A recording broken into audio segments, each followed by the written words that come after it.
Ya, así que con este tema la idea es ir cubriendo algunos puntos necesarios en cuanto a una teoría básica, ¿no? En cuanto a lo que es Big Data, algo de los orígenes, un poco de los conceptos, la idea, tratar de ordenar un poco el trabajo que vamos a tener hacia adelante, ya para después entrar a dos capítulos que son estrictamente casi vinculados a una aplicación o al uso del software para esto, ¿no?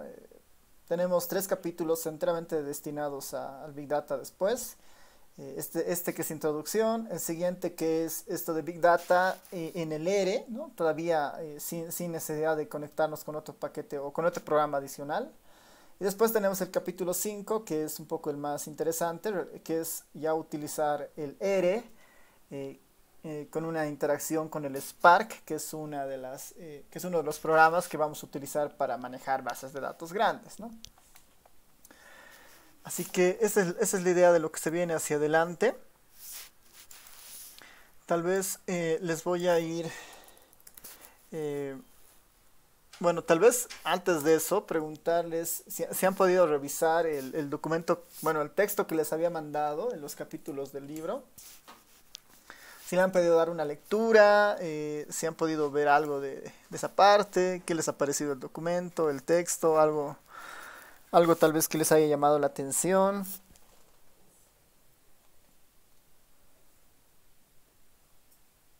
O no han podido ver definitivamente el texto que les mandé para que revisaran.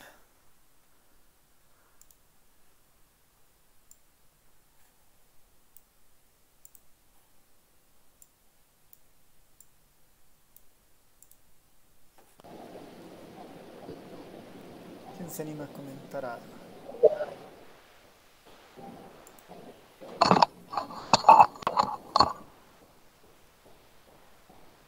Buenas tardes, licenciado. Haciendo una acotación, Dale, Carlos. eh, lo que he podido entender es que el Big Data se refiere más al uso en el área de la economía, de la administración, o sea, en general en las ciencias financieras, y que estos también están conectados al software y a un equipo determinado con un hardware determinado. Eso es, digamos, lo que trata lo que he entendido, ¿no? En la primera parte, licenciado. Ya. ¿Quién más? ¿Quién más quiere comentar algo? A ver, les había pasado dos documentos, aquí los tengo. El primero, que en realidad era que tenían que un poquito darle una lectura, era este de Data and Goliath, que es un libro bastante interesante, que si bien es cierto no toca temas técnicos respecto al uso del Big Data, pero sí establece una discusión respecto la era en la que nos encontramos con el uso de la información, pues, y eh, todo lo que se puede hacer a partir de ella, ¿no? Un poco los conflictos que pueden estar existiendo, eh, básicamente un poco está relacionado a eso. No sé si han podido darle una lectura a este texto, ¿no? Que en realidad se lo recomiendo por un tema más de cultura general para estadísticos. Y es una buena introducción a estos temas éticos en algunos casos, o estos temas de los distintos usos de la información, ¿no? Para un poco abrir los posibles escenarios donde uno puede utilizar la información, ¿no? O donde se está generando mucha información y tal vez con qué propósitos, ¿no? No sé si alguien ha podido ver este documento, ¿no? Que son en realidad estos dos capítulos, ¿no? El, el Data as a Byproduct of Computing, ¿no? Datos como un subproducto de la computación. Y esto que podríamos entenderlo como una especie eh, a ver, déjenme buscar una traducción más acorde para esto que sea.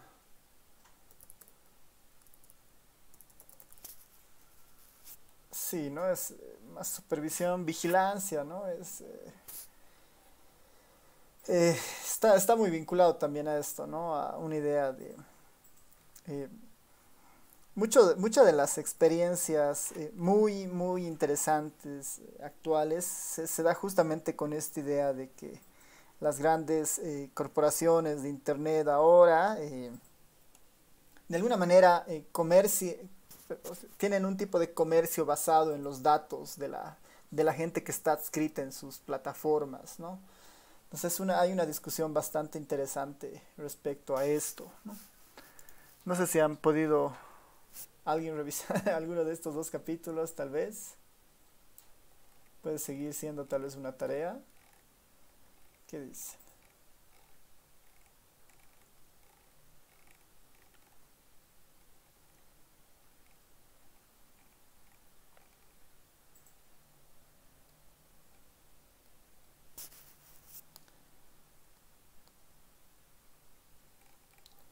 Hay una discusión bastante interesante. A ver, les comento, creo que no han podido revisar el texto, así que les comento brevemente un poco eh, de lo que va en algunos casos, ¿no? El Big Data tiene nomás un uso mucho más activo a partir de la información que se genera en las redes, ¿no? En el Internet. Ahora, y el Internet hay que tal vez incluso mirarlo un poco más allá respecto a la conectividad que la gente tiene en estos momentos, ¿no? Uno de los espacios donde se genera mucha información cada momento, en cada momento y en casi todos los países de una manera exactamente igual es, por ejemplo, las empresas de telecomunicaciones, ¿no? Las empresas o sea, nosotros todos tenemos un celular que tiene, imaginemos, un chip, ¿no? De la empresa que nos da el servicio. eh, y esa información, ¿no? Es ese pequeño chip que está en nuestro equipo. Periódicamente manda pulsaciones a alguna antena para ver si hay información nueva que nos llega al celular, ¿no? Y está conectada exclusivamente con nuestra empresa telefónica, ¿no? La empresa telefónica, ¿no? En este caso Entel, Viva, Tigo, sabe, ¿no? En este momento tiene la información para saber dónde nos encontramos nosotros en este momento, ¿no? Si las personas desarrollan un patrón de movimientos diario, en fines de semana, ¿no? Respecto a su desplazamiento, estas empresas tienen ese tipo de información, ¿no? De hecho, muchos bancos a veces se asocian con las empresas telefónicas para un poco comercializar esta información para ver dónde colocar, por ejemplo, sus cajeros automáticos, ¿no? Con la información de dónde la gente normalmente está más en movimiento a partir de la geolocalización que tienen los celulares, uno puede determinar las zonas donde existe mayor movimiento de personas y a partir de eso pues, establecer criterios para poner un negocio, por ejemplo, ¿no?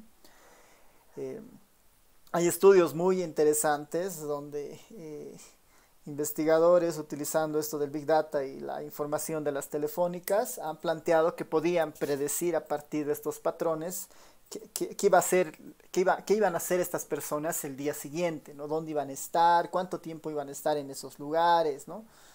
Eh, Porque la información que se está generando ahí te da mucho uso respecto a eso, ¿no? Sin ir muy lejos, a un ejemplo asociado, a uno de los ejemplos más sonados del uso de Big Data fusionado al tema de minería de datos, es justamente lo que hizo Cambridge Analytics para las elecciones de Estados Unidos en las pasadas elecciones, ¿no? Lo que ellos decían es que tenían, creo que alrededor de 1.500 o creo que 5.000 se tenía la información de muchas personas en Estados Unidos, y bueno, no de cualquier persona, sino tenían información de las personas que estaban en estados pendulares, ¿no? Que normalmente, o estados bisagras que les dicen, o también estados persuasibles en algunos términos. Tenían información de esas personas recopilada de redes sociales, principalmente de Facebook, y tenían vectores de información de esas personas recolectadas a lo largo de diferentes periodos de tiempo, ¿no? A partir de eso, junto con la psicometría, han podido establecer un perfil del votante respecto a sus inquietudes o sus necesidades y han creado material condicionado a ese perfil para de alguna manera incidir en el voto, ¿no? Ahí se puede ver, por ejemplo, el uso masivo e incluso hasta poco ético en algunos casos, que era un poco la discusión de esto de Cambridge Analytica, por ejemplo, ¿no? que es un ejemplo estrella en el sentido del uso del Big Data fusionado con la minería de datos para generar algún tipo de cambio, en este caso en un aspecto completamente electoral, ¿no? Ha habido todo un revuelo por esta empresa que ha cerrado el 2018. Hay muchas sospechas respecto a trabajos previos para el Brexit, por ejemplo, en el Reino Unido, en la Unión Europea, cuando ha habido referéndum, si se había, digamos, esta separación, después con la victoria de Trump en las anteriores elecciones, ¿no? Entonces, es muy interesante igual mirar el uso del Big Data, de la minería de datos a partir de esto, ¿no? Porque han ido recolectando toda esta información y ahí, por ejemplo, la gran crítica era eso, digamos, ¿no? ¿Cuán dueños realmente somos de la información que tenemos, ¿no? ¿Cuánto importa la letra pequeña dentro de los contratos que uno hace al momento de instalarse una aplicación, al momento de utilizar una página web en particular, ¿no? Toda la información que se está compartiendo, porque esa información en algún momento se está generando en algún espacio, se está guardando en algún servidor, ¿no? Entonces, el Big Data tiene una crecida importante a partir de estos casos. Es un término relativamente nuevo, pensando que cada vez es más popular, ¿no? Y la idea es justamente que nosotros podamos tener una aproximación a esto, ¿no? De una manera muy, muy, muy sencilla, podemos nosotros definir al Big Data de la siguiente forma, ¿no? Podemos definir el Big Data cuando la información que nosotros disponemos supera la RAM del equipo o de los equipos que nosotros disponemos. Para nosotros este puede ser un criterio muy, muy sencillo y es uno de los más fáciles de introducir al inicio, ¿no? En cualquier curso de Big Data, ¿no? Big Data es cuando tu computadora no puede procesar una base de datos más grande que tu RAM, ¿no? Que la memoria RAM. Para ahí un poquito recordarles algo seguramente de términos en computación, que normalmente se ve algo en colegio, ¿no? Ustedes recordarán que la memoria RAM del equipo es como que la memoria que puede almacenar objetos temporales, ¿no? Para hacer ciertos procesos, ¿no? Hay muchos objetos que están ahora funcionando de forma temporal para que muchas de las actividades de la computadora estén funcionando, ¿no? Y también vale notar que dada la evolución o dada la mejora de los dispositivos, en este caso las computadoras, cada vez hay equipos que tienen una RAM superior, ¿no? Cada vez hay equipos que tienen una RAM superior. Y en esa idea, este concepto de data mayor a RAM sigue vigente, digamos, ¿no? Sigue vigente en el sentido de que por más que tengamos un desarrollo muy grande de las computadoras con una memoria RAM muy alta, ¿no? Siempre va a haber bases de datos que tengan mayor tamaño por la cantidad de información que se está generando, ¿no? Entonces la idea es justamente buscar una forma para trabajar con bases de datos que nuestro equipo no necesariamente puede soportar fácilmente, ¿no? Y aquí es bien importante mencionar un par de cosas, que es una cosa, por ejemplo, es la memoria RAM que tiene el equipo, ¿no? Y otra cosa es la memoria RAM que efectivamente podemos utilizar para hacer procesamiento de datos. Por ejemplo, digamos, voy a Voy a mostrarles la RAM del equipo que tengo, con la que estamos pasando clases ahora, para que a partir de eso podamos mirar unas cuantas cosas, ¿no? A ver, les voy a poner ahí el equipo. Ahí está. A ver, ustedes lo pueden hacer muy fácil también esto. Bueno, aquí está ya la información en realidad, ¿no? Aquí está la información. Si no, igual uno se va a este equipo, clic derecho en Windows principalmente. Propiedades del equipo, ¿no? Otra vez clic derecho, propiedades del equipo.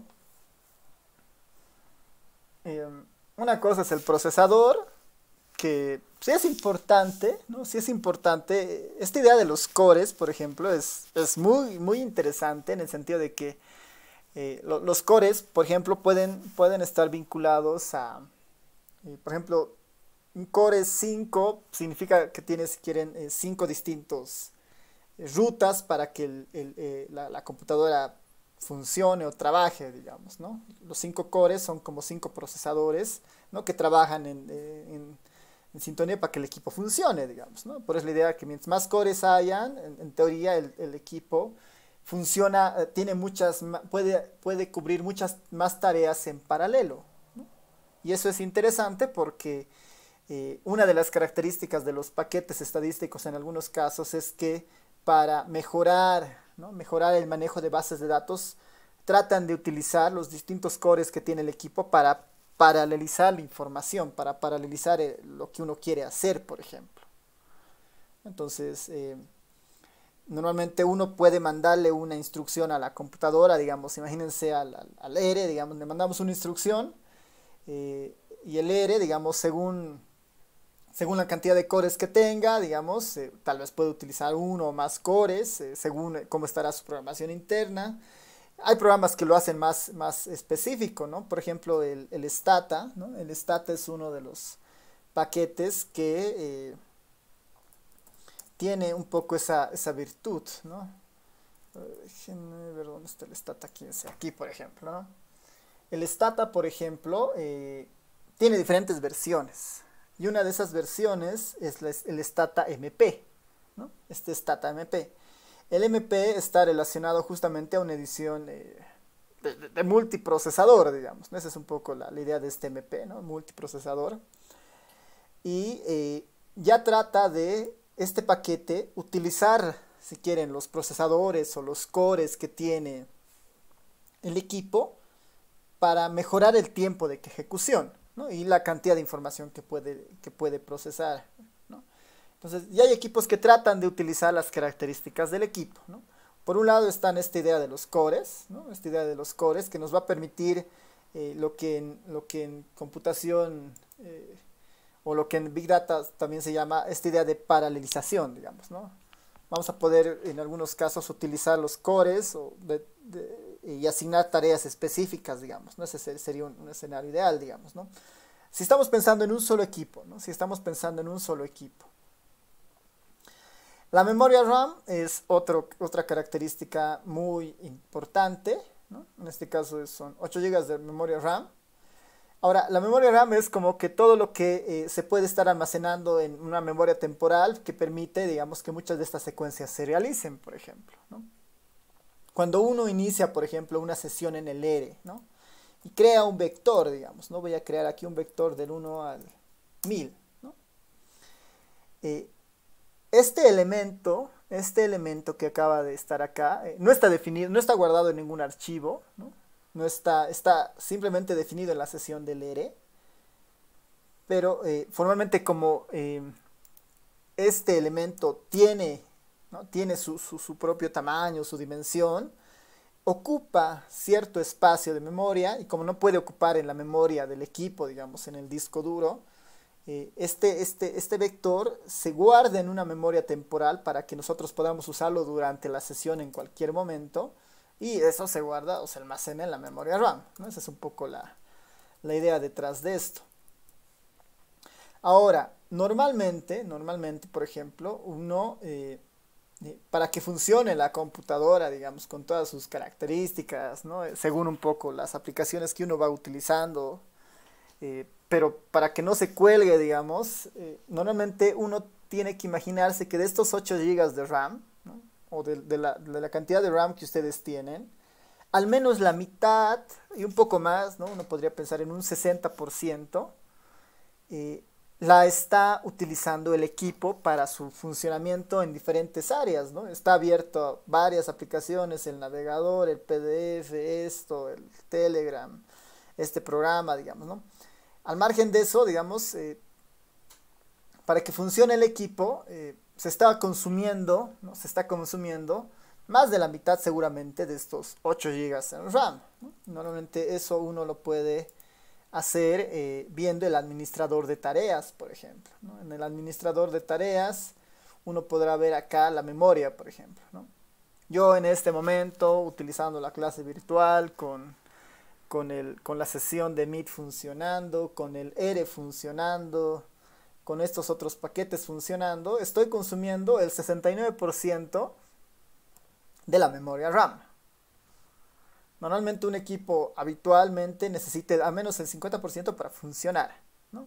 Lo que hace que en este escenario, por ejemplo, yo utilizando el 70%, no tengo la disponibilidad de las 8 gigas de RAM efectivamente para utilizarla, ¿no? Entonces, no es tan directo de que, bueno, tengo 8 gigas de RAM en el equipo, entonces puedo abrir una base de datos de 8 gigas, ¿no? No funciona tampoco de esa forma, ¿no?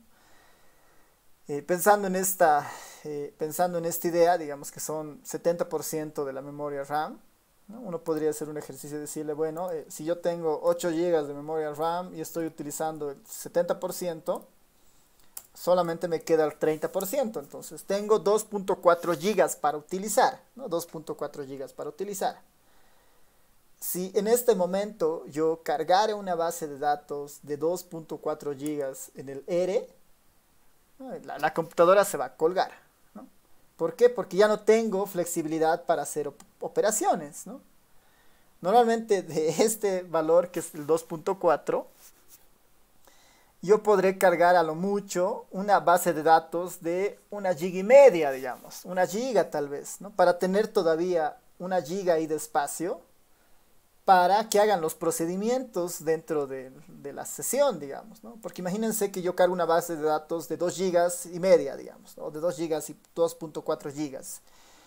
Si a esa base de datos le pido que me capture, digamos, un vector de medias de las variables, ese vector de medias con toda la información que tiene, para generarse, tiene que utilizar más memoria RAM. Entonces no va a poder la computadora y se va a colgar, ¿no? Mientras, si cargo una base de datos, por decir, de 1 GB, ¿no? De 1 GB, tiene todavía 1,4 GB para moverse y hacer otros procedimientos, ¿no? Para sacar, no sé, matrices, para invertir matrices, calcular componentes principales, para hacer gráficos, ¿no? Tiene todavía un campo de memoria utilizable, ¿no? Entonces, esto es importante tenerlo en cuenta, principalmente porque nosotros vamos a ver esto del Big Data a partir de nuestras propias computadoras, ¿no? Si tuviéramos el laboratorio de la carrera de estadística, tal vez sería mejor, dependiendo si todos los equipos tienen la misma característica, que creo que no pasa. Pero ahora, digamos, tenemos una condición de que es trabajar con esta idea de Big Data en nuestros propios equipos, ¿no? Porque en realidad el concepto va un poquito más allá en algunos casos, ¿no? Cuando nosotros podemos subalquilar un equipo en realidad, ¿no? Ahí el ERE, por ejemplo, tiene sus ventajas.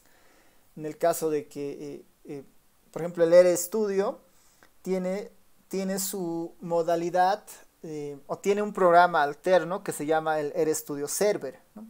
Donde lo que hace el ERE es ofrecer un servidor que trabaje tu base de datos, digamos. Tienes una base de datos muy grande que no puede ser abierta en tu equipo. Te suscribes al RStudio Server con una cierta cuota mensual, hay también su opción gratuita, cargas esa base de datos en el servidor del RStudio e interactúas con esa base de datos, pero en la nube, por ejemplo, ¿no? Esa es una idea muy sencilla de alquilar un servicio prestado por un tercero, digamos, ¿no? En este caso un RStudio.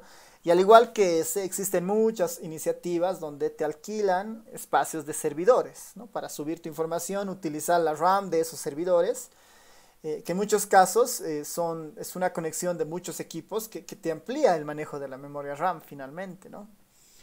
Igual uno podría hacerlo en una sala de computación o si tiene 2 o 3 equipos en su casa, uno podría sincronizar a los 3 equipos, ¿no? Para crear una especie de data warehouse, digamos, que es una idea de un almacén de datos en los 3 equipos para que a partir de este se hagan las consultas, digamos, ¿no? Entonces ya no uso un solo equipo con las limitaciones de 8 GB de RAM, puedo tratar de poner 3 equipos en simultáneo, donde digamos cada uno tenga 8 GB de RAM, con eso tengo 24 GB de RAM más o menos para utilizar y hago, digamos, mis solicitudes a esos 3 equipos, ¿no? O sea, uno puede armar ese tipo de servicios, ¿no?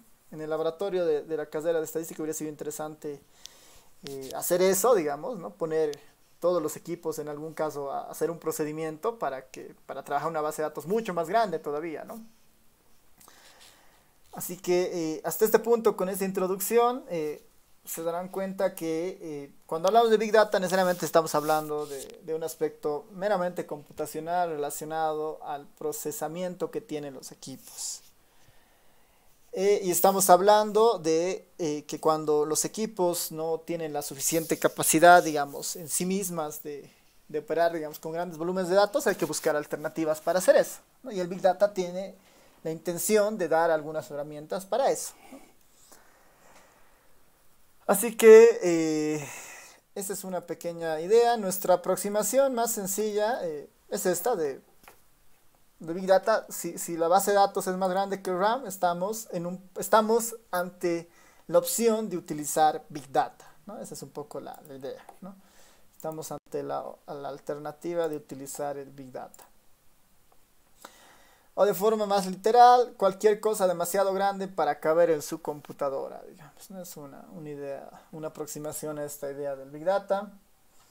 La Asociación Americana de Investigación de Opinión Pública menciona que el término Big Data es una descripción imprecisa de un conjunto rico y complicado de características prácticas, técnicas, cuestiones éticas y resultados, todos asociados con los datos, ¿no?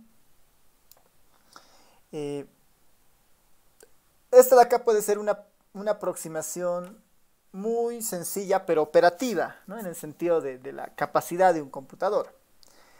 Desde otro enfoque, ¿no? Desde otro enfoque que podría ser mucho más social o mucho más, si quieren, más práctico en términos de uso, ¿no? Acá hay una conjunción de lo que podría significar Big Data, ¿no?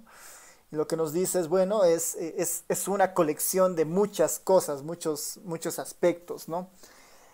Es una descripción imprecisa de un conjunto rico y complicado de características, prácticas, técnicas, cuestiones éticas y resultados, ¿no? Nos dan una idea de muchas fases de lo que es el análisis de los datos, todo asociado con el manejo de información, digamos, ¿no? En esta otra definición nos dicen que el Big Data es, bueno, pues un uso de grandes volúmenes de información, que pueden tener muchas características, que pueden tener implicaciones incluso éticas, ¿no? Y bueno, también ofrecen resultados, salidas. En lo ético, por ejemplo, está muy fácil de ver este caso de Cambridge Analytics, digamos, ¿no? Ahí comprometiendo a Facebook, llevándolo al Mark Zuckerberg ante el Congreso de Estados Unidos para un poco ver este concepto de privacidad. Entonces ahí hay muchas cosas por detrás en cuanto a ese componente técnico que se lo discute mucho, ¿no? Hacia adelante. Ya, entonces podemos tener esas dos aproximaciones, ¿no? Una colección de muchas actividades vinculadas a sacarle el mejor provecho a grandes volúmenes de datos y saber cómo manejar estos volúmenes de datos. O si no, es una aproximación mucho más técnica, mucho más orientada a un tema de limitaciones de un ordenador, digamos. Data mayor RAM, ¿no? Eso. Lo siguiente es, en esta idea del Big Data, se habla mucho de las Bs en el Big Data, ¿no? Las Bs en el Big Data. Son como cualidades o características que cualquier proceso de Big Data tiene que tener, digamos, ¿no? Cuando hablamos de las Bs en Big Data, hablamos de las cualidades o características que el Big Data en sí mismo ofrece de alguna forma, ¿no? Cuando hacemos un proceso en Big Data, este tiene que ser veloz, ¿no? El objetivo siempre es reducir el tiempo de procesamiento, ¿no?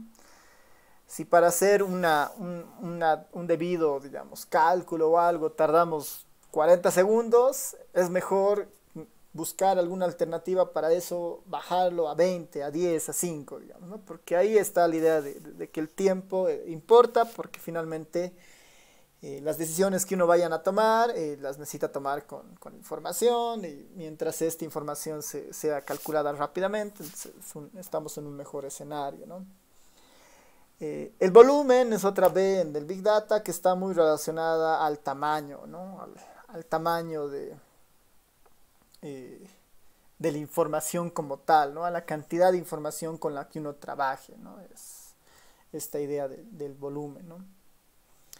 El valor, ¿no? El valor es una característica un poquito más subjetiva tal vez en algunos casos, porque es bueno, está bien, o sea, vamos a hacer procesos de Big Data, vamos a manejar grandes volúmenes de información, pero estos tienen que tener alguna utilidad, ¿no? Algún valor, dado que nosotros estamos invirtiendo tiempo para descubrir algo, ¿no? Entonces tiene que haber alguna utilidad de procesar estos grandes volúmenes de datos.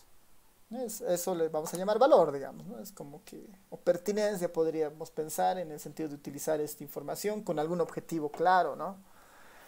Variedad es otra característica del Big Data y este está orientado a que no toda la información con la que se trabaja normalmente en el Big Data puede ser estructurada, ¿no? Puede ser información proveniente de diferentes fuentes y formatos.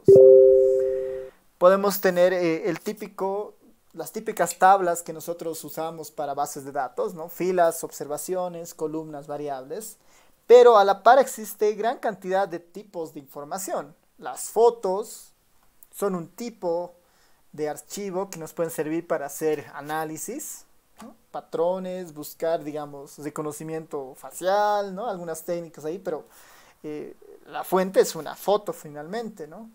Los documentos, ¿no? Documentos Word, PDF, escritos, digamos, ¿no? Que uno tenga, es otro tipo de fuente de información. Los sonidos, por ejemplo, ¿no? Los diferentes sonidos, las ondas que generan, no sé, las voces, las palabras, ¿no? Las canciones, igual es información, ¿no? Y existe también métodos relacionados a utilizar bases de datos que contienen sonidos finalmente, ¿no?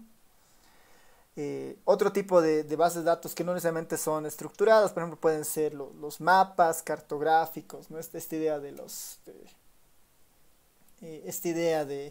los puntos de geolocalización que da el celular es otro tipo de información relacionada justamente a esta idea de variedad, ¿no? Tenemos ahí las fotos, los audios, ¿no? Y así la gran variedad de información que podría haber ahí. Y un quinto punto que es muy relevante, ¿no? Que está un poco tal vez más conectado con, uno, la utilidad, y otro, la cobertura, y tal vez incluso un tema ético, ¿no? Es la veracidad, ¿no? Veracidad en varios sentidos, ¿no? Veracidad en temas completamente relacionados a la calidad de la información que tenemos, ¿no? Si la información que tenemos realmente corresponde a un dato objetivo y real de una población, ¿no? Es un aspecto de la veracidad. Y el otro estaría enfocado justamente a lo que nosotros hacemos cuando hacemos el modelado de esa información, ¿no? Nosotros tratamos de descubrir patrones que nos evidencien algún suceso extraño o algún patrón en específico de la información, y lo tratamos de hacer de la forma más objetiva, ¿no? Con un carácter completamente científico, ¿no? Estadístico, con la idea de dar información correcta, ¿no?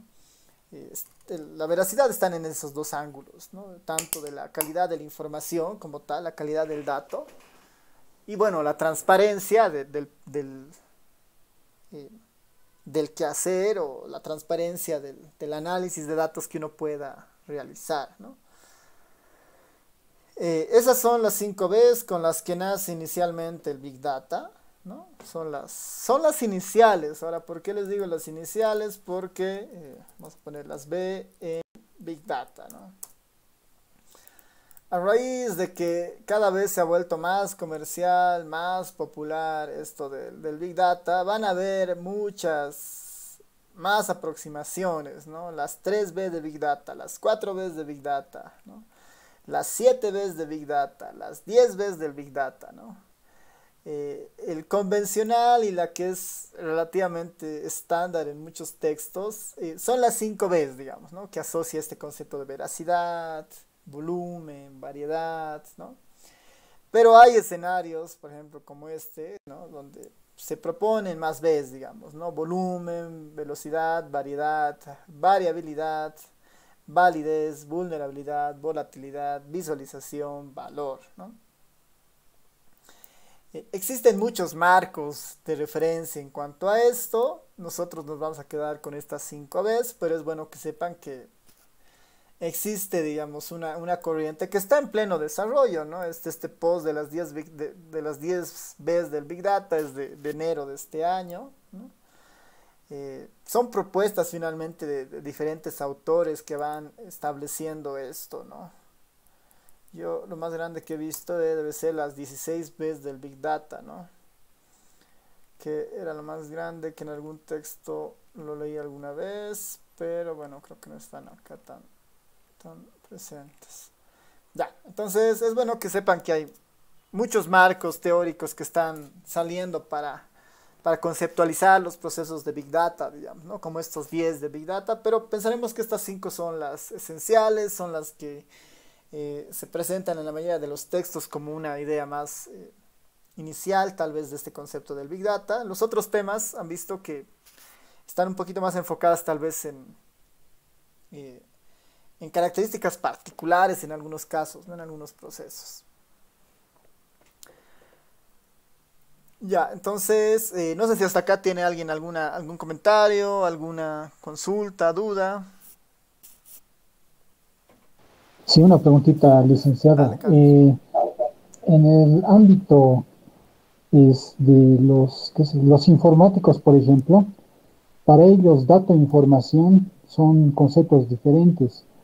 Por ejemplo, un dato es algo que ingresa a un algoritmo y información es lo que sale del algoritmo para un informático. En cambio, para los sociales, o sea, en mi carrera, por ejemplo, en mi otra carrera en lingüística, sociología, etcétera, dato e información son lo mismo. Entonces mi pregunta va, para un estadístico, dato e información, ¿son lo mismo? Ya, es muy buena, es muy buen pregunta relacionado a esto y eh, a ver, personalmente yo identifico tres cosas, tres palabras que entran un poco en lo que tú dices, ¿no? Una cosa es la información, otra cosa es el dato y otra cosa es el conocimiento, ¿no? La información es algo intrínseco que está flotando ahí, digamos, en los diferentes objetos que uno pueda identificar, ¿no? Información respecto, no sé, a variables de un individuo, digamos, ¿no? Y eso está ahí, digamos, flotando, ¿no? Esto efectivamente se vuelve un dato cuando esta información se la recolecta siguiendo cualquier mecanismo de recolección de información, ¿no? Esa información se vuelve un dato, digamos, ¿no? Se vuelve algo que se puede utilizar para hacer un análisis estadístico, un procesamiento. Una vez que tenemos el dato, haciendo algún mecanismo estadístico que nos dé un resultado interesante que antes no se sabía, eso es conocimiento.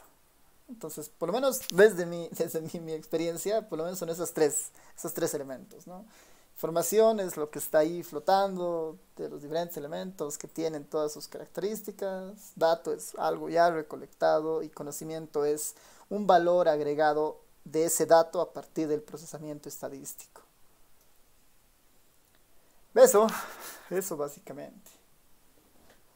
No sé si alguien quiere comentar tal vez sobre eso.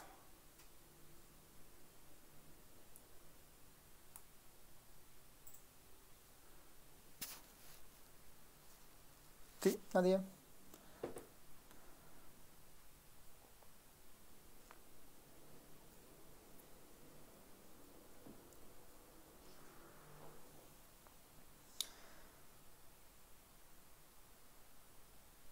Ya, súper. Entonces, seguiremos con el siguiente punto. Como ven, son más, es algo más teórico, son varios puntos que uno que hay que ir tocando. Cualquier rato que ustedes tengan alguna consulta, duda, curiosidad, la escriben o igual pues, activan su micrófono y la comentan, ¿no? Estamos iniciando con un poco la discusión de que tenemos la intención, ¿no?, de manejar bases de datos de gran tamaño, ¿no? Bases de datos en general, digamos, ¿no? Si no le asignamos un tamaño en particular, pero bases de datos en general, ¿no?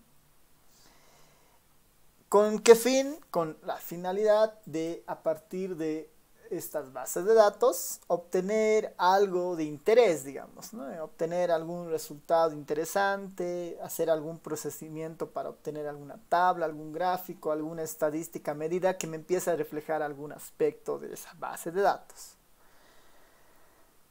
Con las distintas características de dónde puede provenir esa base de datos, ¿no?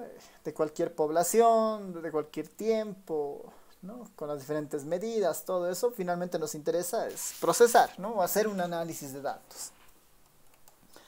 Para ello, podemos mirar distintas alternativas, ¿no? En cuanto a a veces es flujo de trabajo, le pueden llamar ciclo de vida de un proyecto, vinculado al análisis de datos, ¿no? Al análisis de datos.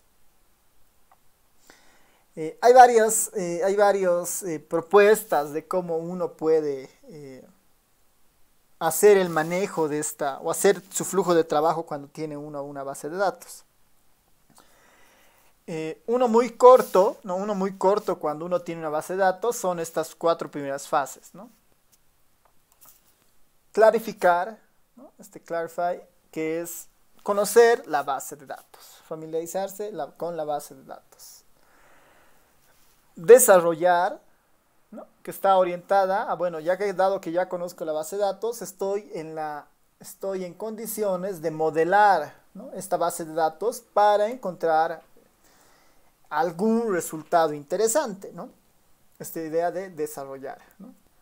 Producir es, bueno, dado que ya he encontrado el mecanismo correcto, ¿no?, el modelo, digamos, que se ajusta a mi procedimiento, yo puedo hacer escalable este procedimiento y empezar a producir, ¿no?, automatizar e integrar, ¿no? Yo puedo, es como en informática, pasar de la prueba de escritorio, bueno, pues a la prueba real con toda la información, ¿no? Entonces, creamos un modelo de trabajo, a partir de eso ya podemos escalar o producir, para finalmente, con toda la información, podamos socializar, ¿no?, o publicar la información.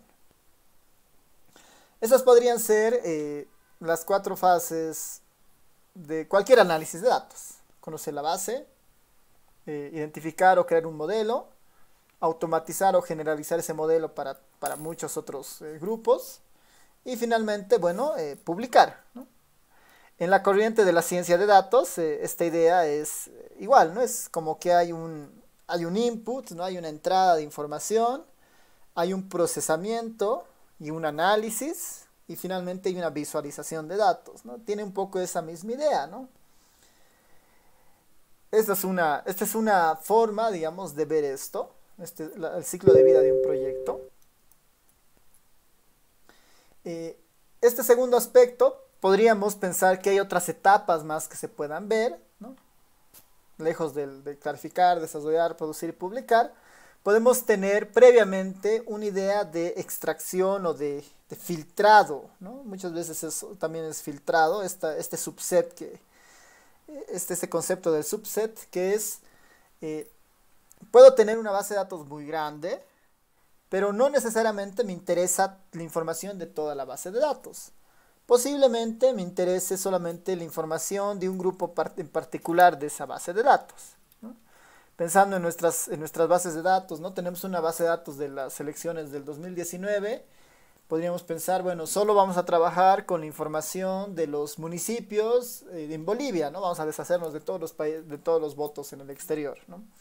Pensando en las encuestas hogares, ¿no? Para un estudio en particular, por decir, para tratar de buscar los determinantes, no sé, de la deserción escolar, digamos, ¿no? Entonces, si ese fuera nuestro objetivo, nos quedamos con una base de datos con hogares que solamente tengan niños en edad escolar. Ya las otras las filtramos o las botamos, ¿no? Entonces puede haber una fase previa justamente de filtrado o también conocida como subset, ¿no? Es trabajar en realidad con una parcialidad de la base de datos inicial que nosotros tengamos.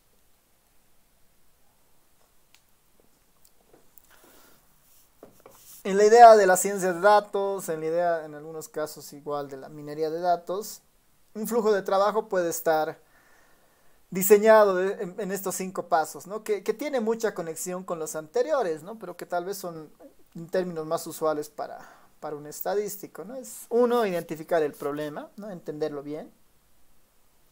2, un diseño de requerimientos de datos, ¿no? Esto está enfocado completamente dado que ya entiendo el problema que quiero resolver, el 2 debería ser recopilar la información que me va a ayudar a responder ese problema. 3, el procesamiento de los datos, que puede incluir justamente las fases que uno puede ir viendo, como de filtrado, limpieza, transformación, ¿no? Diferentes aspectos.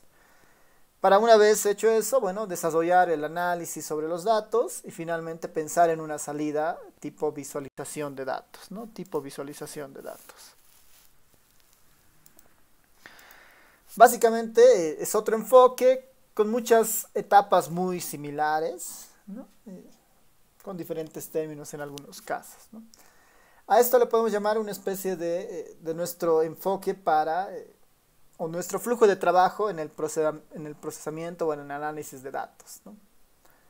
Que son los mismos pasos que se siguen a veces, pues, que se siguen por ejemplo en la minería de datos, ¿no? Es plantear el problema, indagar o recopilar, indagar, procesar, descubrir y bueno, después visualizar, ¿no?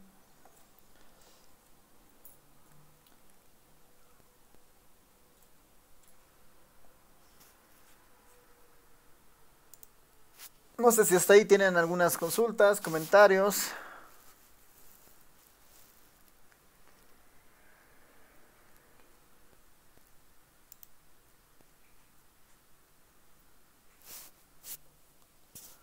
¿No? ¿Se entiende?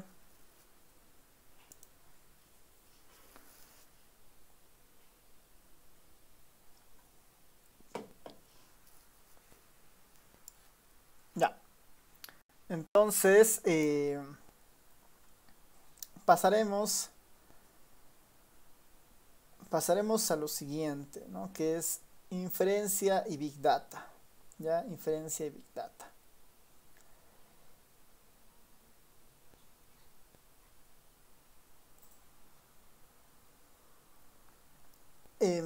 Este concepto no es menor, en el sentido de que estamos diciendo que vamos a utilizar una base de datos grande, ¿no?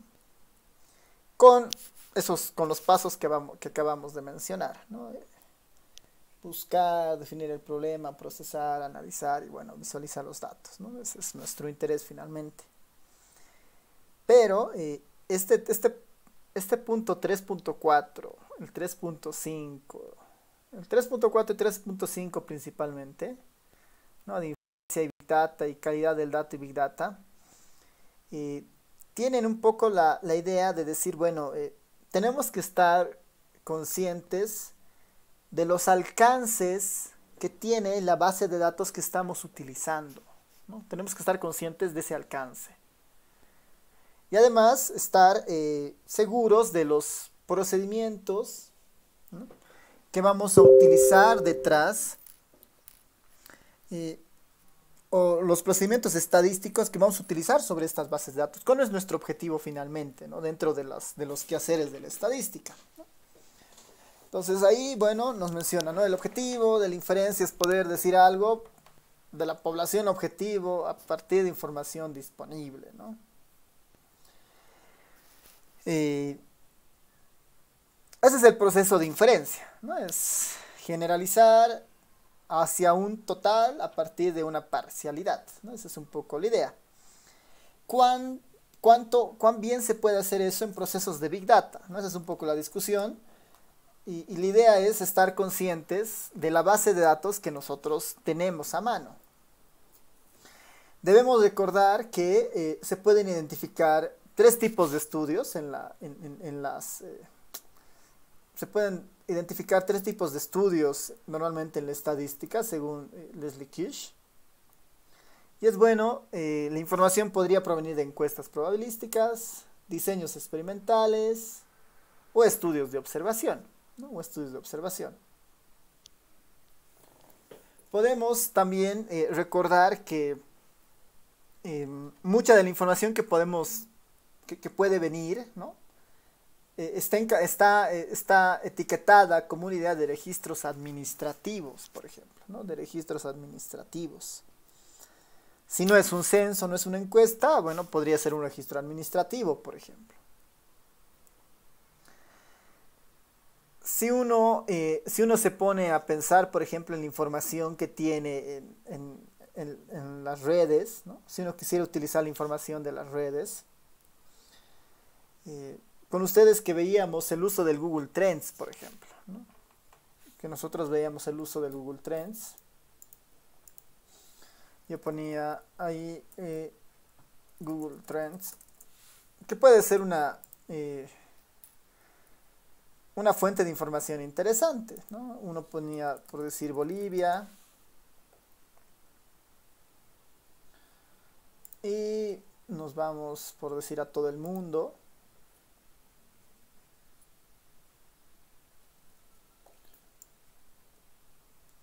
Y yo en teoría puedo descargarme esta información, ¿no? Puedo descargarme esta información. La pregunta es, ¿qué es esto? ¿Qué estoy descargando? ¿No? ¿Qué tipo de información tengo a mano? ¿Quién es la unidad de investigación? ¿Quién es la unidad de información? ¿Qué tipo de información es esto? ¿Es una encuesta? ¿Es un registro administrativo? ¿Es un censo? ¿Cómo tratamos a este resultado, ¿no? Lo mismo uno podría pensar cuando alguien entra, por decir, a una cuenta de Twitter y uno quiere analizar información de acá. Y por decir, nosotros vamos a ver a alguien que esté, ya digamos, esta radio de Herbol, ¿no ven? ¿Qué tal si alguien quiere hacer una especie de minería de texto, ¿no? Con Big Data en base a los comentarios que se registran en esta plataforma, digamos, ¿no? Este post tiene 51 comentarios y bueno, ¿qué tal si nosotros recolectamos todos los comentarios de esta página desde su primer post hasta el último, los comentarios y el texto, por ejemplo, ¿no? ¿Qué es esa información? ¿Es un censo? ¿Es un registro administrativo? ¿Es una encuesta? ¿Qué llegará a ser?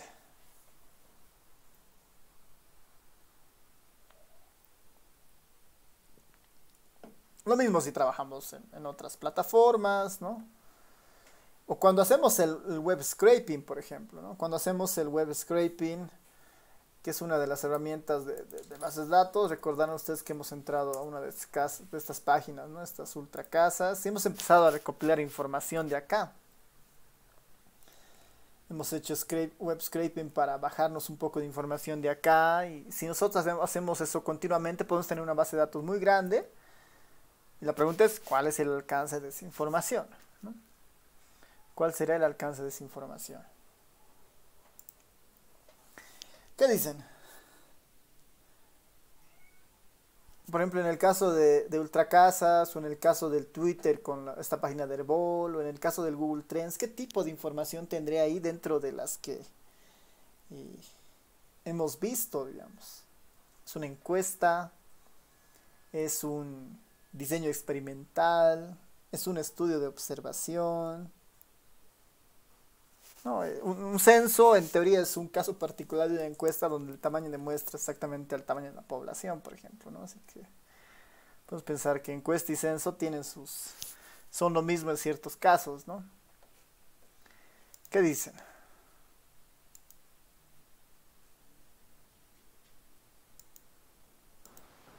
Los datos en general se clasifican en datos estructurados y datos no estructurados. En los datos estructurados están todos aquellos datos que provienen de algo estructurado, valga la redundancia, como encuestas, estudios experimentales, diseños, etcétera. En cambio, los datos no estructurados provienen de, por ejemplo, de los datos del Twitter, Facebook, etcétera. Son textos en general y ellos no poseen una estructura. Ya, ya, me parece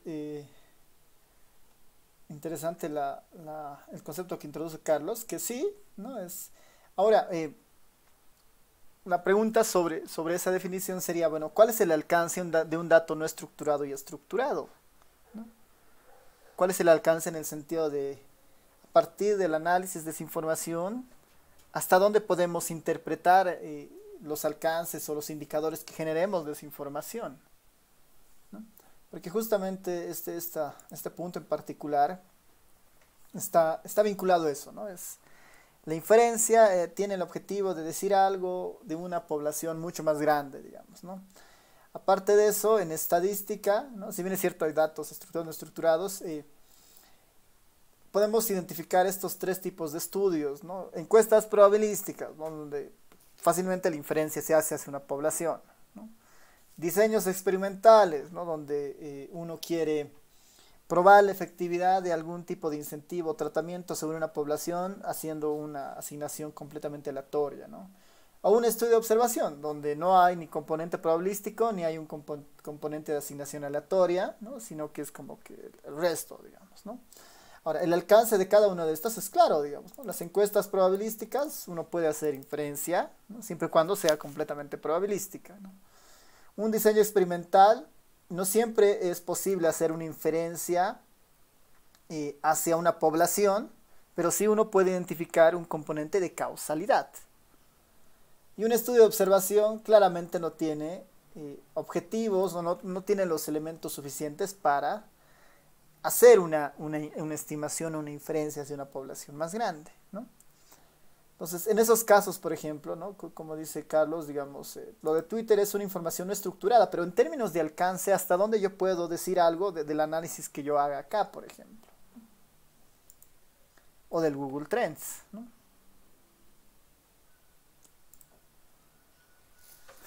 ¿Qué dicen?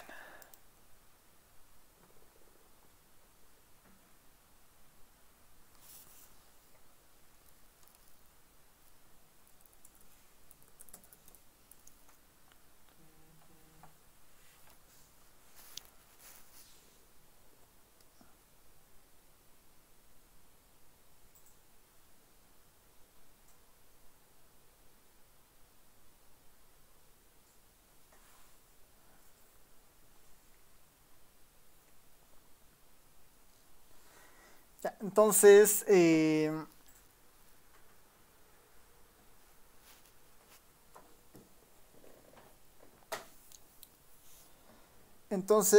para ir un poco cerrando este punto, ¿no?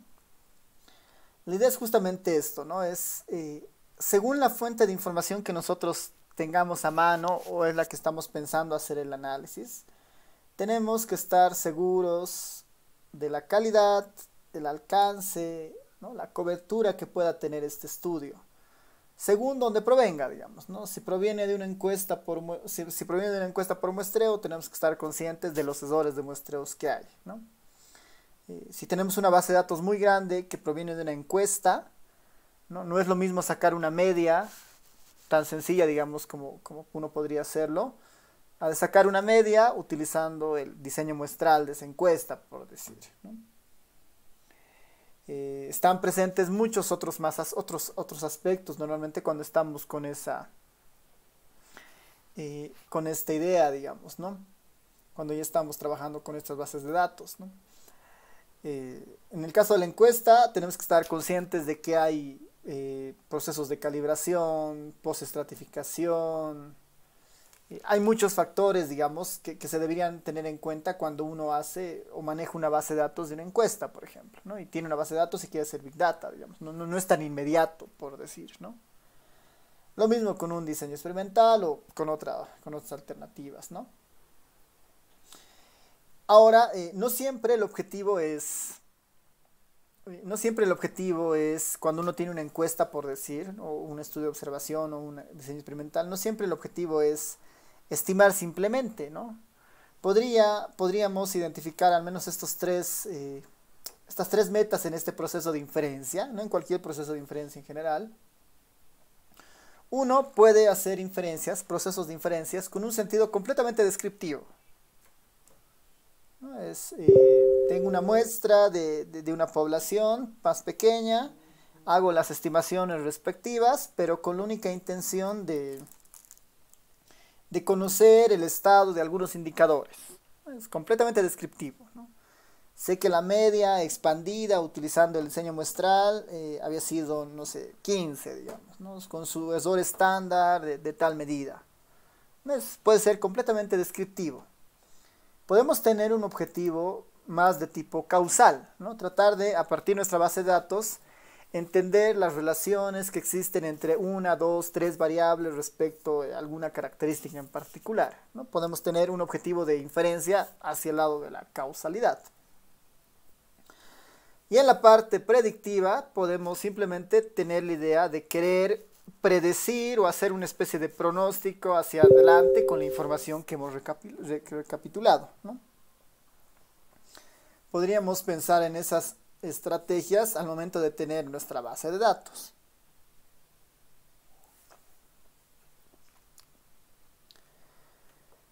Lo descriptivo es muy sencillo, ¿no? El objetivo descriptivo en cuanto a la inferencia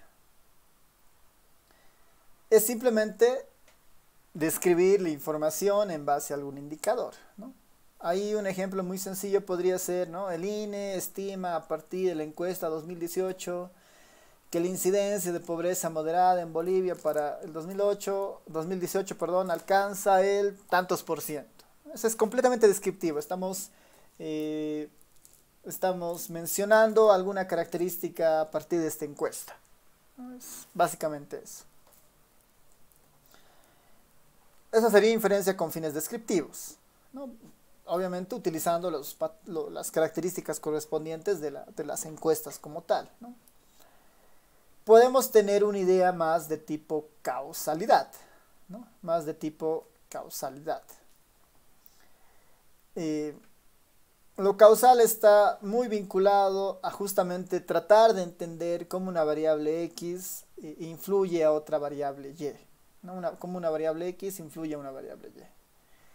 La manera más limpia, ¿no? Como que la manera más robusta de encontrar estas relaciones es utilizando lo que normalmente usamos, es utilizar diseños experimentales, ¿no? Una asignación aleatoria y probar un poco las diferencias antes y después de un experimento, ¿no? Es la aproximación más útil a este proceso causal, ¿no? Pero ¿qué tal si no podemos necesariamente hacer un experimento sobre una población y tenemos bases de datos que nos pueden, digamos, dar algún tipo de información, ¿no? En esa idea también existen algunas alternativas, ¿no? Que son normalmente los métodos llamados los cuasi experimentales, donde no ha sido posible realizar un experimento, un diseño experimental en toda su extensión, pero sí podemos tal vez aproximar esta idea de causalidad con otras herramientas, ¿no? Eso también podría ser nuestro objetivo al momento de hacer el análisis de datos, ¿no?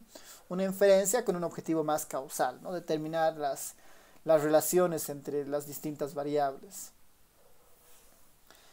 Como un ejemplo de este tipo de estudios, podemos tener un ejemplo bastante amplio, digamos, respecto a un estudio de Dupas, Duflo y Kremer, relacionados a cómo el gobierno de Ghana, digamos, estudia los impactos a mediano plazo de otorgar becas de 4 años a estudiantes que no podían matricularse en escuelas secundarias superiores debido a limitaciones financieras, ¿no? Entonces, lo que han hecho es, en algunos casos, asignarle de forma aleatoria el ingreso a estos cursos y después medir cuál ha sido el impacto que ellos han tenido hacia adelante, digamos, en su logro educativo y habilidades cognitivas, por ejemplo, ¿no? Este es un ejemplo de un estudio con un objetivo más causal, por ejemplo, ¿no? Y de largo aliento. Otro ejemplo que uno podría mirar, digamos, en el país es que UDAPE en el 2013 realizó el cálculo del impacto de la renta dignidad en Bolivia, empleando el método de regresión discontinua, un método cuasi experimental, ¿no? Es igual, ¿no? Han hecho una base de datos con mucha información en el país, con la idea de hacer algo de inferencia causal y determinar cuánto el bono dignidad ayuda a reducir de alguna manera o alivia la pobreza en la población adulta, por ejemplo, o si tiene algún otro impacto en algunas otras características, ¿no? Este podría ser otro objetivo en el análisis de datos, ¿no? Ahora, esta idea de inferencia y Big Data es un poco eso, ¿no? Tratar de entender los objetivos que podemos tener para después, bueno, estar conscientes de estos objetivos al momento de hacer el procesamiento de información.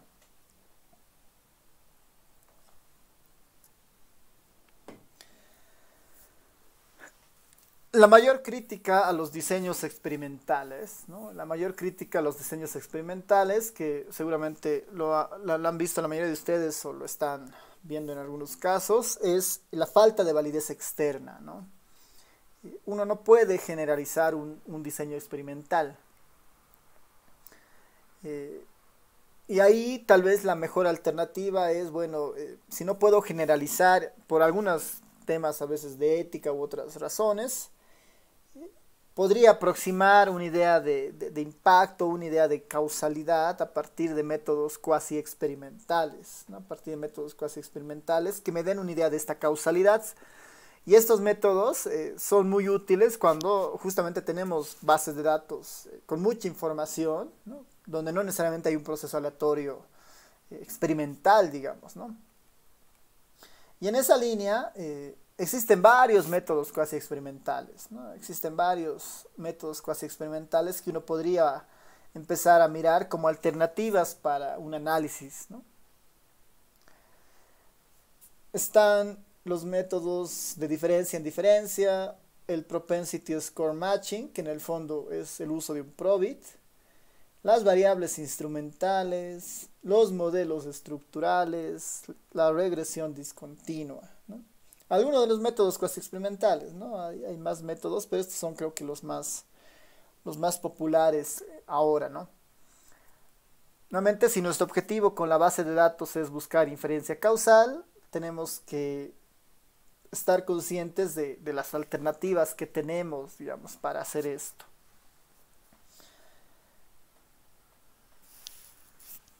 No sé si hasta ahí tienen algún comentario, alguna pregunta.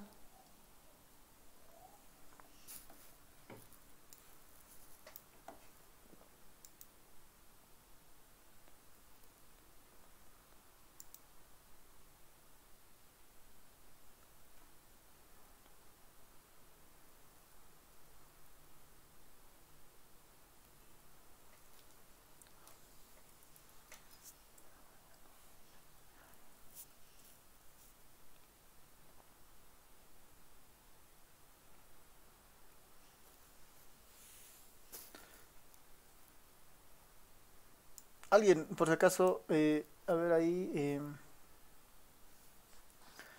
James pregunta sobre los métodos cuasi experimentales, sobre alguna bibliografía. Ya, existe mucha información de los métodos cuasi experimentales. A ver, denme un momentito y les puedo dar algunas pautas de eso. Son métodos bien interesantes, ¿no?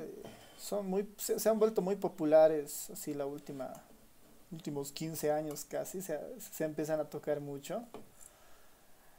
Y se pueden hacer varias cosas, ¿no? Se pueden hacer varias cosas con esto.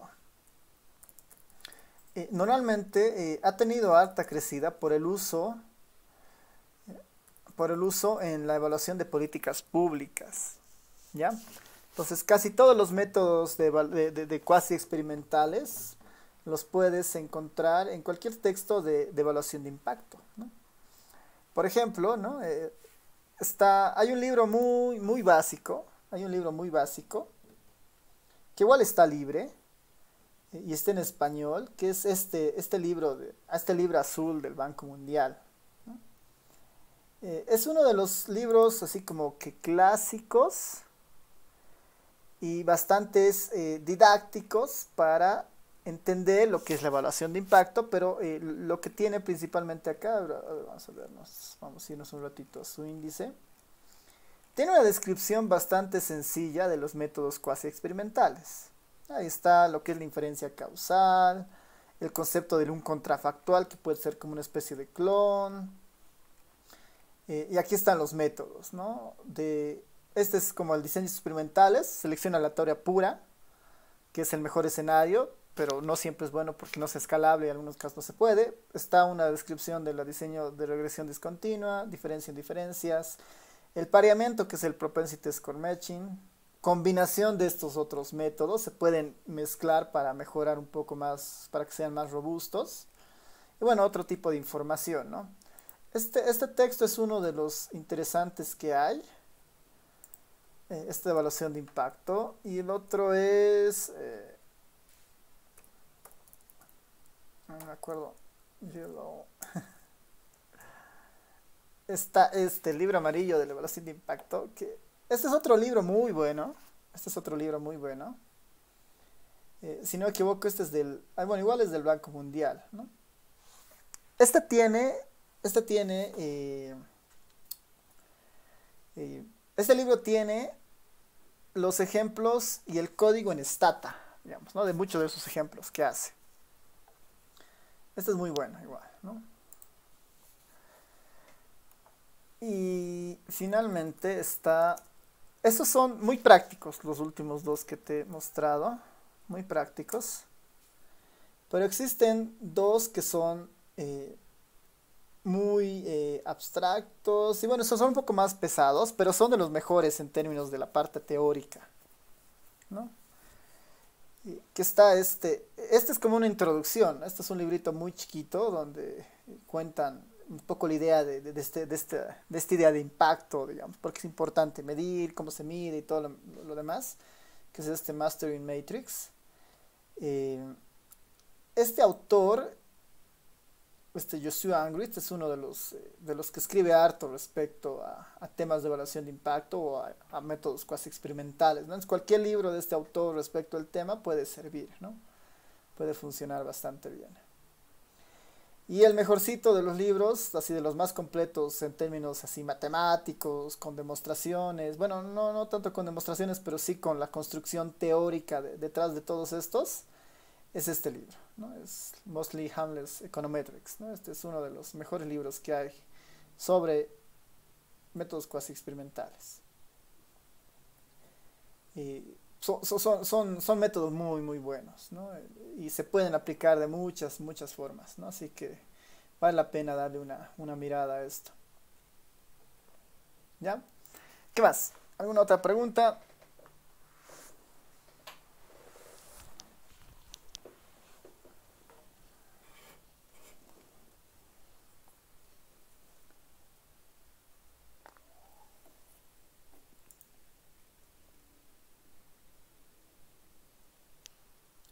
Ya, súper. Y bueno, lo último es tratar de hacer análisis de datos con un enfoque de inferencia predictiva, ¿no?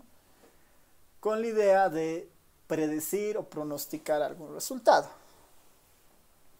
Es casi todo lo que ustedes han aprendido en series de tiempo, ¿no?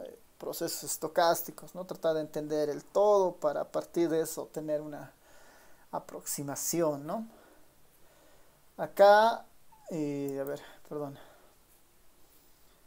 En esta parte de lo predictivo, les he puesto un enlace de la Facultad de Medicina de la Universidad de Génova, que tiene una página bastante interesante para hacer las proyecciones respecto al COVID, ¿no?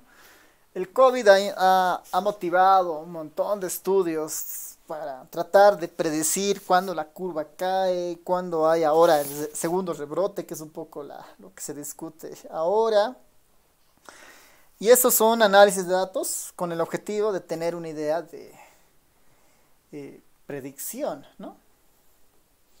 Entonces, a ver, podemos ver esta página que ofrece la Universidad de Génova, que tiene justamente ese enfoque, ¿no? Veremos si está Bolivia aún en su base de datos. Aquí está Bolivia, ¿no? Utilizando la información disponible, cruzando bases de datos, ¿no?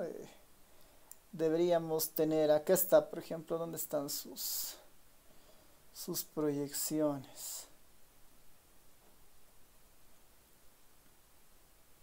Aquí está, digamos, ¿no? Una idea de los casos acumulados en Bolivia y, bueno, todo el análisis de datos previos, ¿no? El comportamiento de los casos diarios, ¿no? Ya hay una bajada claramente. Este indicador para Bolivia, que habría que ver, estudiarlo con más detenimiento. Las muertes diarias en Bolivia, ¿no? Hay un pico de 1610 muertes, una fecha que posiblemente se deba a un tema de mal registro, de mal manejo de registros administrativos, pero ahí está, digamos, se ha vuelto una estadística, se ha vuelto un outlier, ¿no? Lo mejor sería tal vez suavizarla y repartirla hacia los costados. Pero ahí tenemos justamente un modelo que seguramente utilizan para hacer las predicciones, ¿no? Las predicciones hacia el 11 de noviembre, 142.000 casos, ¿no? La cantidad de muertes acumuladas, 8.770, ¿no? Y bueno, ya más información, ¿no? Nos puede haber muchos de estos modelos justamente orientados a tratar de buscar estas predicciones, ¿no? Ese puede ser uno de los objetivos justamente de hacer el análisis de datos, ¿no? Con un objetivo mucho más predictivo, ¿no? Cosa interesante de esta página de la Universidad de Génova, que está hecho en Shiny, ¿no? Está hecho en Shiny. En un dashboard, si ven, no parece tan complejo la estructura, pero en realidad el fondo más complejo de esto es, pues, hacer el análisis y calcular los respectivos indicadores. Ya, ¿no? Entonces esa es pensando en nuestro objetivo predictivo, ¿no?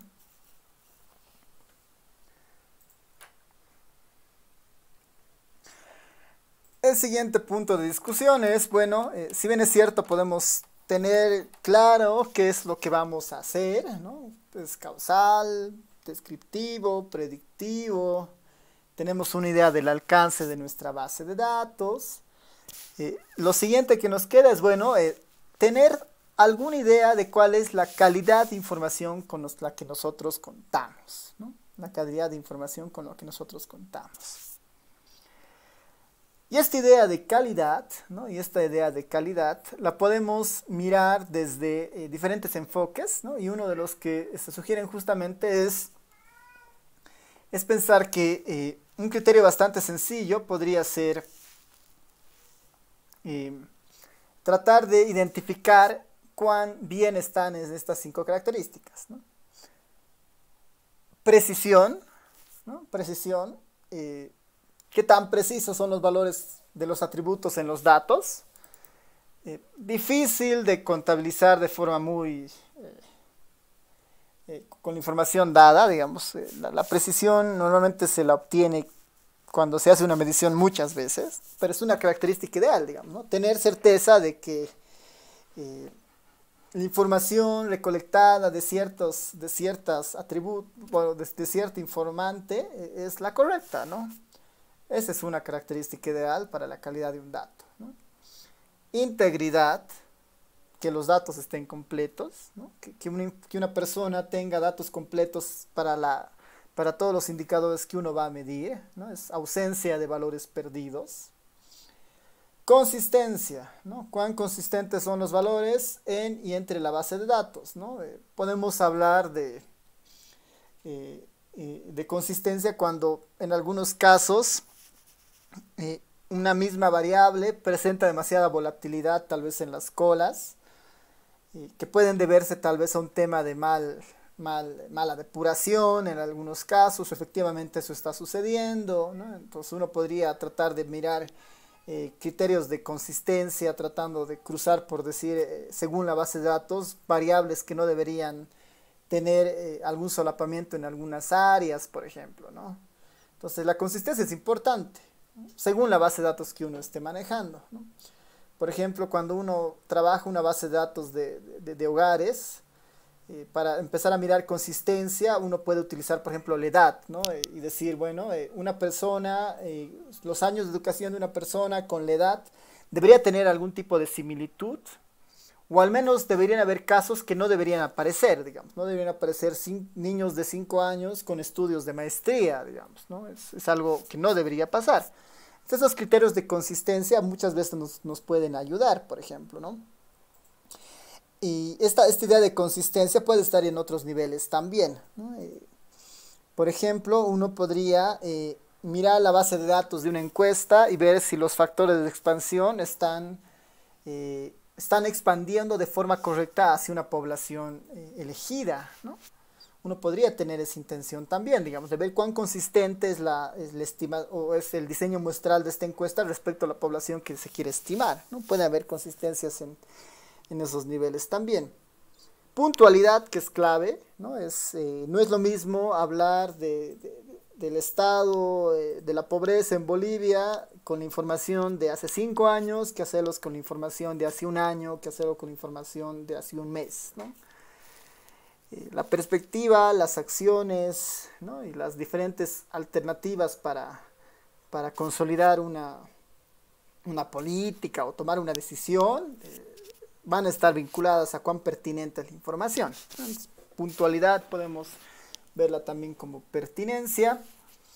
Y bueno, accesibilidad, ¿no? Accesibilidad en el sentido de que debería haber cierta apertura o transparencia de la información, ¿no?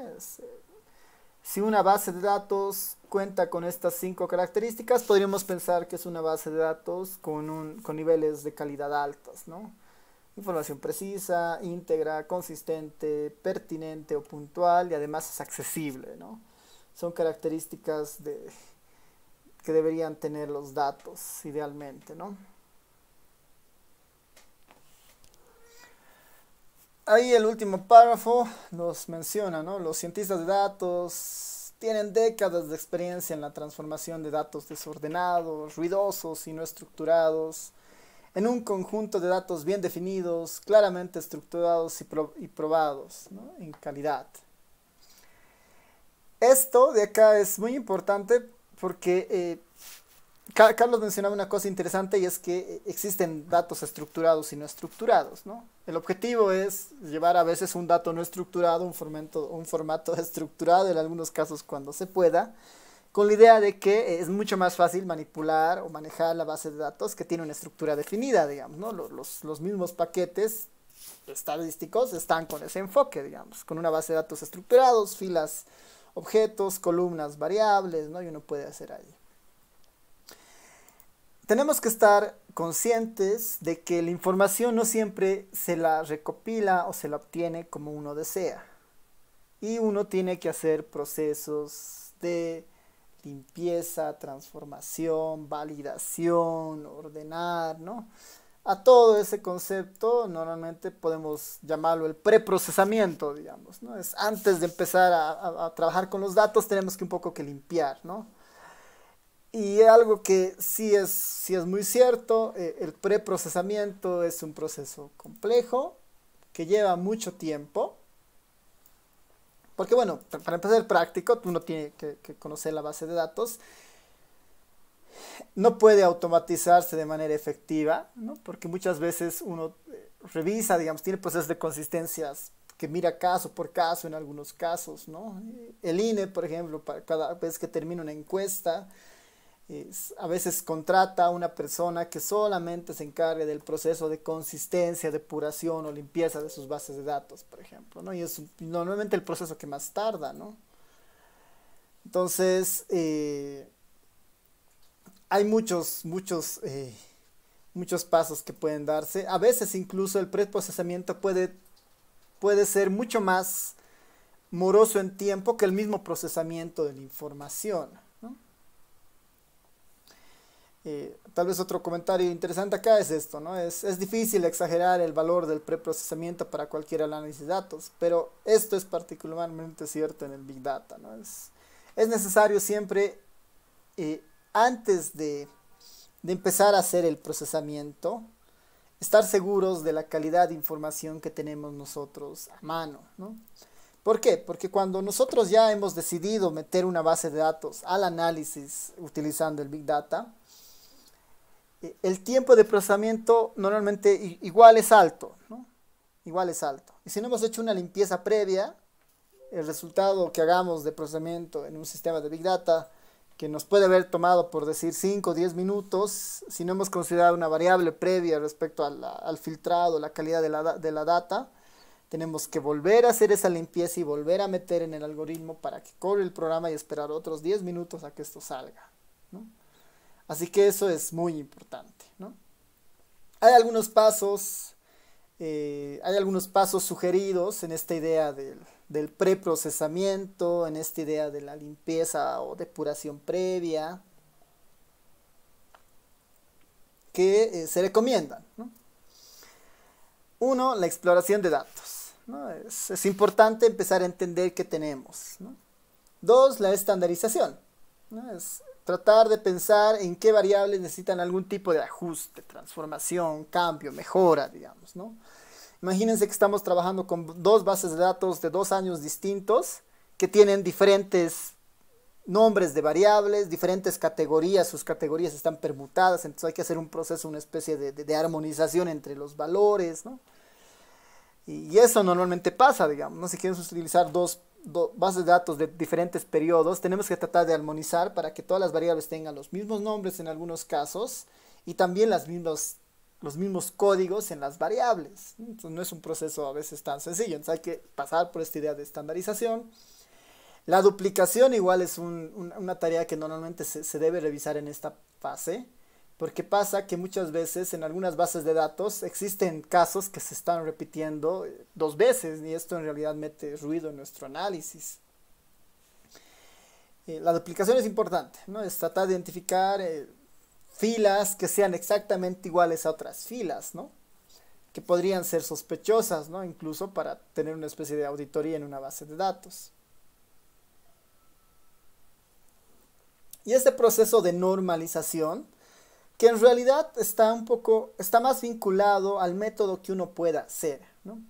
La idea de normalización es tratar de garantizar que las variables que yo vaya a meter en el modelo, ¿no?, tengan una misma escala, ¿no? Tengan una misma escala.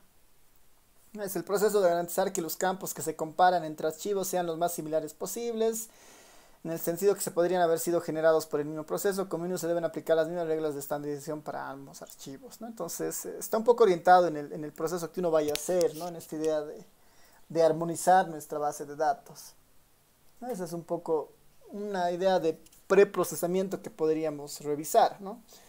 En esto de estandarización, uno podría hacer trabajos sobre valores perdidos, sobre valores atípicos, ¿no?, transformación sobre texto y todo lo demás, ¿no? Uno podría ir mirando ese tipo de cosas acá, como parte del preprocesamiento, ¿no? Después tenemos la captura y la preservación, ¿no? Creo que en este punto de captura y preservación ya podemos poner una pausa. Sí, creo que sí, porque lo demás en realidad está más enfocado ya a algunos conceptos del Big Data, así que capaz que no sea tan necesario. Mejor si lo vemos la siguiente clase. Ya, súper. ¿Qué tal? No sé si tienen comentarios, consultas. Nos quedaría el 3.6 hacia adelante, que creo que ya el día lunes lo podemos cerrar.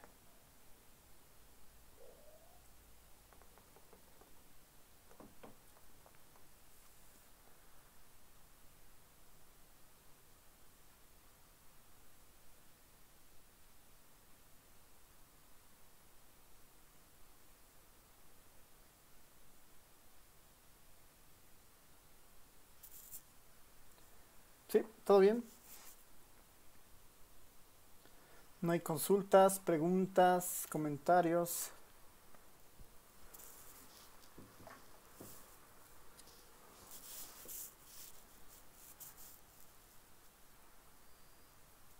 Ok.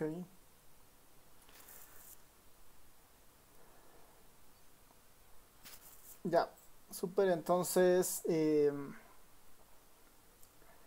este capítulo es bien corto, deben ser 2 clases a lo mucho. Vamos a procurar, es sumamente importante para las siguientes clases, tratar de tener las últimas versiones del ERE y el ERE Studio para empezar a instalar los paquetes que vamos a ir viendo en el capítulo 4. Y capaz que igual voy a tratar de darles una especie de manual pequeño para que se instale en el Spark, ¿ya? Para que vayamos probando desde ahora. Porque el anterior semestre hemos tardado en la instalación del Spark unas 3 clases con sus compañeros, ¿no? Porque varía demasiado esta instalación por un poco las características de los equipos, ¿no? En las computadoras Windows normalmente ese problema es muy pesado, ¿no? En una Linux o en una Mac es muy rápido, pero en las Windows por las versiones, ¿no? Por el encoding, por el tipo de instalación, a veces se complica. Ya, así que voy a procurar para preparar un pequeño manual para que se vayan instalando el Spark y así tal vez ya cuando iniciemos el tema 5 ganemos ese tiempo de instalación con el manual. Ya, así que terminamos acá y nos vemos el día lunes. Sí, nadie más preguntas. Nos vemos el lunes entonces. Chao a todos. Chao, chao. Nos vemos.